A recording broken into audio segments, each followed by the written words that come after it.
என்னமோ நான் தான் உனக்கு லெட்டர் எல்லாம் கொடுத்து பிளாக்மெயில் பண்ணேன்னு சொல்லி பழிய போட்டியே, யார் லெட்டர் கொடுத்தான்னு சொல்லி கண்டுபிடிச்சாச்சு அப்படின்னு சொல்லி முத்து சொல்றாரு. உடனே ஷாக் ஆகி ரோகிணி திரும்பி பாக்குறாங்க. யாருங்க அந்த லெட்டர் கொடுத்தது அப்படின்னு சொல்லி மீனா கேட்கவும், இந்த மனோஜோட கல்யாணம் நடந்ததுலப்பா, அப்பதான் வந்து அவனை நான் முதல் அங்க பார்த்தேன். என்னோட கார்லயே உட்காந்துக்கிட்டு வர போற பொண்ணுங்களை பத்தி எல்லாம் கேவலமா பேசிக்கிட்டு இருந்தான். நானே அவனை 4 சாத்தி துரத்தி விட்டேன் அப்படின்னு சொல்லி முத்து சொல்றாரு. அதுக்கப்புறம் மறுபடியும் 2 மாசத்துக்கு முன்னாள் அவனை 2வது தடவை பார்த்தேன். வயசான ஒரு அம்மாவை இடிச்சு தள்ளிட்டு அவன் பாட்டுக்கு நிக்காம போயிட்டான். அவனை நான் தான் சேஸ் பண்ணி போலீஸ்ல புடிச்சு கொடுத்தேன் அப்படின்னு சொல்லி முத்து சொல்றாரு.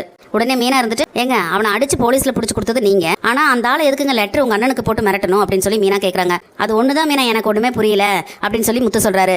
நான் தான் அவனை அடிச்சேன், நான் தான் அவனை போலீஸ்லயும் புடிச்சு கொடுத்தேன். கோவப்பட்டா அவன் என் மேலதான் கோவப்படணும். அதை விட்டு போட்டு எதுக்கு இந்த ஓடுகாலிய பிளாக்மெயில் பண்ணி பயன்படுத்திட்டு இருக்கான்னு சொல்லி எனக்கு தெரியல. என்னைக்காவது ஒரு நாள் அவன் என் கண்ணுல படுவான். அன்னைக்கு தூக்கி போட்டு மிதிக்கிற மிதியில அவன் உண்மை எல்லாத்தையும் கக்க போறான் பாரு அப்படின்னு சொல்லிட்டு முத்து சொல்றாரு. முத்து அப்படி சொன்ன உடனே இங்க ரோகிணிக்கு வந்து அள்ளு விட்டுறது, என்ன நடக்க போதோ அப்படின்னு சொல்லிட்டு பதட்டத்திலேயே உட்காந்துக்கிட்டு இருக்காங்க. இந்த வாரம் ரொம்ப சுவாரஸ்யமா போக போகுது. என்னெல்லாம் நடக்க போகுதுன்னு சொல்லி நம்ம பொறுத்திருந்து பார்க்கலாம். நம்ம வீடியோ பிடிச்சிருந்தா லைக் பண்ணி சப்ஸ்கிரைப் பண்ணுங்க ஃப்ரெண்ட்ஸ். தேங்க்யூ.